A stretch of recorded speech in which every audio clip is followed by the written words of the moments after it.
Clemson at Georgia Tech.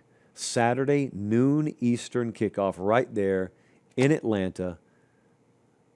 Here's the issue with veteran teams. Clemson is a veteran team, obviously. The problem with veteran teams is if they struggle early, there's not a whole lot of unknown.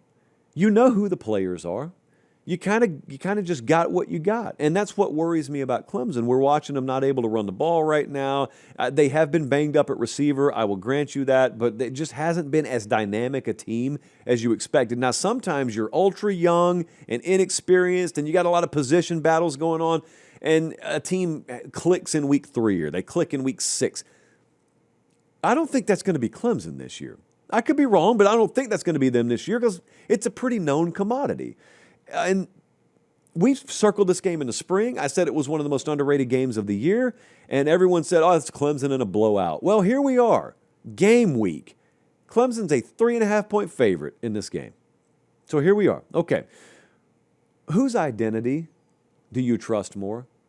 Whose identity? Who's more in touch with their identity? Because I think the answer is Georgia Tech. I think the answer is the underdog. I kind of banked on them being competitive in this game because of that hunch even in the preseason. And that was before I even knew what Clemson would look like. For all I knew, they were going to beat LSU.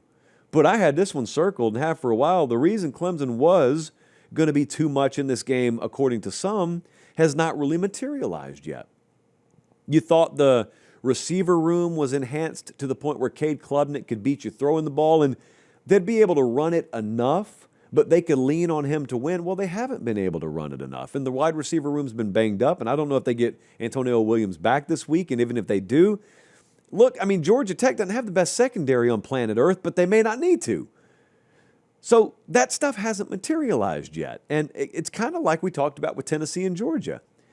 If you're sitting here telling me, well, Clemson can't run the ball, but they also can't stretch the field, it doesn't take an all-world defense to challenge you and put you in a blender.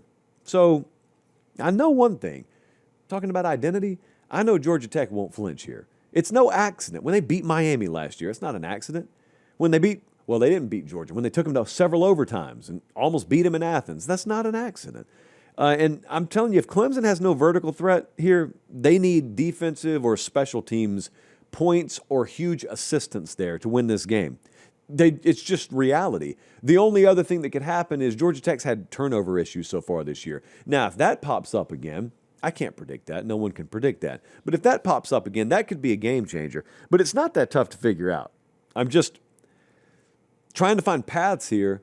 If you cannot run it and they don't respect the deep ball, can you go find 24 points?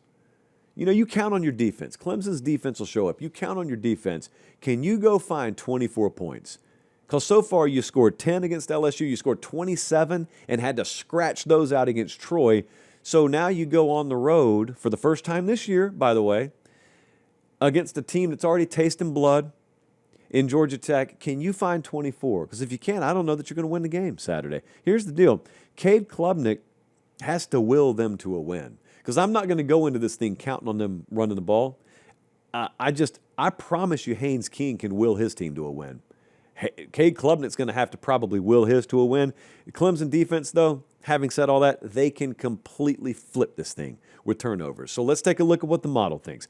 FanDuel right now has got Clemson minus 3.5. We still don't think it's tight enough. We got Clemson minus 1.5. I've had it circled for months. I have had a good feel on this game for months. Georgia Tech's going to win this game outright. And then it paints a really interesting picture in the ACC. Frankly, it already is. Even if Clemson wins this game, Georgia Tech's not out of anything.